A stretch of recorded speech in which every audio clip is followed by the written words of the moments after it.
khona iphuzu la elilodwa nje engifuna ukukhuluma ngalo. Khona igama laseJapan libizwa ngani lento kuthiwa i-kintsugi bazalwane. Asiyili this thing bazalwane, kuthiwa khona indoda yaseJapan eyalinyalelwa isitsha sayo ayesithanda kakhulu. Yamlimaza lento enhlizweni yakhe to a point ukuthi wasihambisa isitsha sakhe sasihlephukile.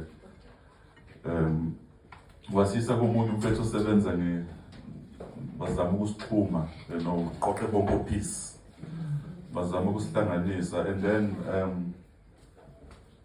basihlanganisa baqhubeka nama-gaps kulento le.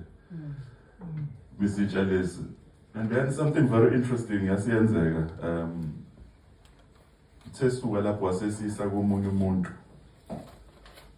obenopowder wegolide.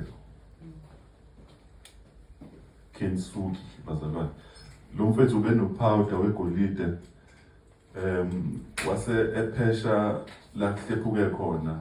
Waphesha lesitsha ngegolide. Musu sibuka lesitsha njengoba ubuka lemigqa elento le ehlaza. Imagine if this now was gold, you know. That's how that thing was broken, and then kulimele kunjalo kuhlephukile uphisi, they were all over the place and they were collected together. Kufakwa lento yegolide. And then the most amazing thing bazalwane ukuthi isitsha besihlephukile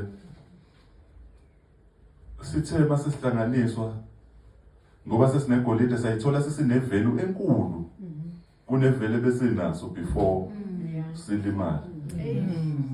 And lento ngisho bazalwane angazi bengenze njani. Mhlambe mangathiwa kuzo zonke izinto esengiyikhulumile namhlanje, mangathiwa kuyakwazi ukwenzeka kubambeke nje le portion encane ukuthi lesitsha lesi mawukuthi su 50 rand, uma sizohlephuka siwe phansi ophisi babe all over the place and then you think it's finished ngaso ebese siyahlanganiswa mase kufakwe igolide ngeke sikwazi ukusiphinde sibe 50 rand because manje sekunevele yegolide la esithinte lesitsha lesi shuthi manje lesitsha sesingagcina sesigijima ko-500 kuya ko-1000.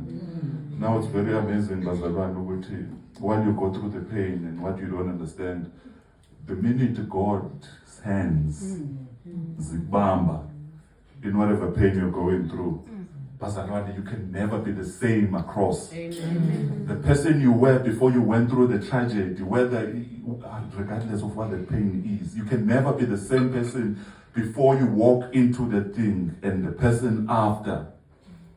You become a totally different person. Yeah. So, superpower, bazalwane. All I'm trying to say in superpower, the superpower has to do with letting go of the past without neglecting your scars. Go with them because God wants to use those scars for His glory. Yeah.